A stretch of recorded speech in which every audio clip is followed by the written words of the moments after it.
debate, no discussion. Apuni boho. মুখ্যমন্ত্রী reply দিব আপনি boho. এটা কথা কইলে আমার পার্টি ফলোর পড়া Please no. জি হকলে ওপিএস বিচারে এই হকলে ওপিএস দিও আরে কোন হল এনপিএস বিচারে এই হকলে এনপিএস দিও এই তো এগুলো নন ডিসকাশন মাননীয় দিস ইজ কোয়েশ্চন আওয়ার্ড এটা কোয়েশ্চন আওয়ার হয় এটা তো অপশন দিয়া হয় সলভ হয়ে যাবে আপনি বাইরে ডিসকাশন করো প্লিজ অনারেবল অ্যানসার ইজ লেখক আপনি বাইরে এই হকল 2000 আপনি বাইরে ডিসকাস করো না ওদিকে এই হকল 30 আপনি বাইরে ডিসকাশন করো মাইক বন্ধ করো অনলি কোয়েশ্চন অধ্যক্ষ মহোদয় ইএসআই এর দ্বারা কোন রেকর্ড না যাব রফিকুল ইসলাম অধ্যক্ষ মহোদয় ইএসআই এর দ্বারা বীমাকৃত বিভিন্ন উদ্যোগ প্রতিষ্ঠানের লগত জড়িত কর্মচারী বা শ্ৰমিকসকলৰ সুবিধাৰ্থে সোসাইটি গঠনৰ এটা বিষয় আজিও অমীমাংসিত হৈ আছে সিদ্ধান্তত উপনীত হ'ব পৰা নাই আৰু মই জানিবলৈ পোৱা মতে ভাৰতবৰ্ষৰ 4খন ৰাজ্যত সোসাইটি গঠন হৈছে আৰু আমাৰ কাষৰীয়া ৰাজ্য ত্ৰিপুৰাতো সোসাইটি গঠন হৈছে আৰু সোসাইটি গঠন হোৱাৰ পিছত ত্ৰিপুৰাৰ উদ্যোগ খণ্ডৰ শ্ৰমিক কৰ্মচাৰীসকলৰ যথেষ্ট সুবিধা হৈছে আৰু মই ভাবোঁ যে আমাৰ ইয়াতো যদি সোসাইটি গঠন হয় তেন্তে ইয়াৰ শ্ৰমিক কৰ্মচাৰীসকল পূৰ্বৰ তুলনাত আৰু অধিক লাভান্বিত হ'ব আজিৰ তাৰিখত যেটো বিলিং হয় বীমাকৃত ব্যক্তিগৰাকী বা তেওঁৰ নিৰ্ভৰশীল ব্যক্তিসকল যদি চিকিৎসাধীন হ'ব লগা হয় তেন্তে বিলিঙৰ যেটো অংশ সেন্ট্ৰেল গভৰ্ণমেণ্টে 87.5% আৰু ষ্টেট গভৰ্ণমেণ্টে 12.5% শেয়ার করে কিন্তু সোসাইটি হওয়ার লগে লগে 100% বিলিং সেন্ট্রেল গভর্নমেন্টে দিব আর হেতু হওয়ার লগে লগে আমার রাজ্য সরকারের যে ফাইনান্সিয়াল বার্ডেন হেতু হ্রাস পাব কমিব আৰু কৰ্মচাৰী সকলো যথেষ্ট উপকৃত হ'ব গতিকে এই যি সোসাইটি গঠনৰ প্ৰক্ৰিয়া অতি সোনকালে সমাধান কৰিলে মই ভাল হ'ব বুলি ভাবো আৰু এই ক্ষেত্ৰত গভৰ্নমেণ্টে এখন কমিটিও বনাই দিছিল কমিটিয়ে অধ্যয়নো কৰিলে আৰু আমিও ব্যক্তিগতভাৱে যোগাযোগ কৰি পেলাই খবৰ লৈছিলোঁ কৰ্মচাৰীসকল যথেষ্ট লাভান্বিত হৈছে গতিকে বিষয়টো অতি সোনকালে মীমাংসা কৰিলে ভাল হয় কাৰণ আজিৰ তাৰিখত ইএসআই যিবিলাক হস্পিটেলৰ লগত টাই আপ আছে সেই টাই আপ থকা হস্পিটেলবিলাকে সময়মতে বিলিং নোপোৱাৰ কাৰণে কৰ্মচাৰীসকল চিকিৎসাৰ ক্ষেত্ৰত যিখিনি সুবিধা পাব লাগে নাপায় আৰু বহু হস্পিটেলে ৰিফিউজ কৰাও দেখা যায় কাৰণ এবছৰ 2 বছৰলৈকে পেমেণ্ট পেণ্ডিং হৈ থাকে অধ্যক্ষ ডাঙৰীয়া ইতিমধ্যে এই বিষয়টোক লৈ পেলাই আমাৰ ইএসআইৰ আণ্ডাৰত যিসকল ব্যক্তি আছে তেওঁলোকৰ লগত আমি কেইবালাইনো আলোচনা কৰিছোঁ অধ্যক্ষ ডাঙৰীয়া কৰ্মচাৰী ৰাজ্য বীমা আঁচনি অসম এখন সামাজিক সুৰক্ষা আৰু জনহিতকৰ আঁচনি হয় ইএসআই এক্ট 1948 58 অনুচ্ছেদ অনুসৰি 28/12/1958 তাৰিখে অসম চৰকাৰৰ অধীনত এই বিভাগটোৰ গঠন কৰা হৈছিল বৰ্তমান সময়ত এই বিভাগটোৰ অধীনত 26খন অখাদালয় আছে আৰু নতুনকৈ 7খন স্থাপনৰ যোজনা কৰা হৈছে কৰ্মচাৰী ৰাজ্য বীমা নিগমৰ পৰা পোৱা তথ্য অনুসৰি 31/3/23 পৰ্যন্ত অসমত প্ৰায় 2,91,000তকৈ অধিক বীমাকৃত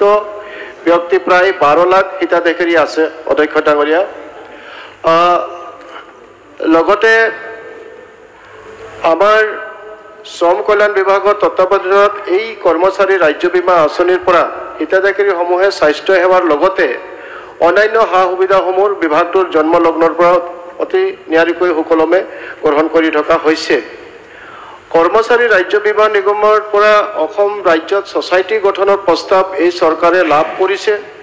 এই সন্দৰ্ভত অসম চৰকাৰৰ লগত all Assam ESI doctor association all Assam ESI employee এছ'চিয়েশ্যনৰ এখন আলোচনা সভাত 2019 চনৰ মাৰ্চ মাহত অনুষ্ঠিত হয় সেই আলোচনা সংগঠনৰ সোসাইটি গঠন আখুৱাসমূহৰ অৱগত কৰি চৰকাৰক স্মাৰ্ট পত্ৰ প্ৰদান কৰে সেই অনুসৰি 28/3/2019 তাৰিখে অসম চৰকাৰৰ শ্ৰম কল্যাণ বিভাগত তদানীন্তন অতিৰিক্ত মুখ্য সচিবৰ অধ্যক্ষতাত অনুষ্ঠিত সভাত সোসাইটি গঠনৰ প্ৰস্তাৱ সাময়িকভাৱে স্থগিত ৰখাৰ সিদ্ধান্ত গ্ৰহণ কৰা হৈছিল অধ্যক্ষ ডাঙৰীয়া ইয়াৰ পিছত পুনৰ 19/7/2021 তাৰিখে তদন্তকালীন মাননীয় অসম চৰকাৰৰ লগত সংগঠন দুটাৰ সোসাইটি গঠনৰ সন্দৰ্ভত আন এক সভাত মিলিত হয় উক্ত সভাত সংগঠন দুটাই সোসাইটি গঠনৰ বিভিন্ন আখুৱাসমূহ দাঙি ধৰে অধ্যক্ষ ডাঙৰীয়া সকলো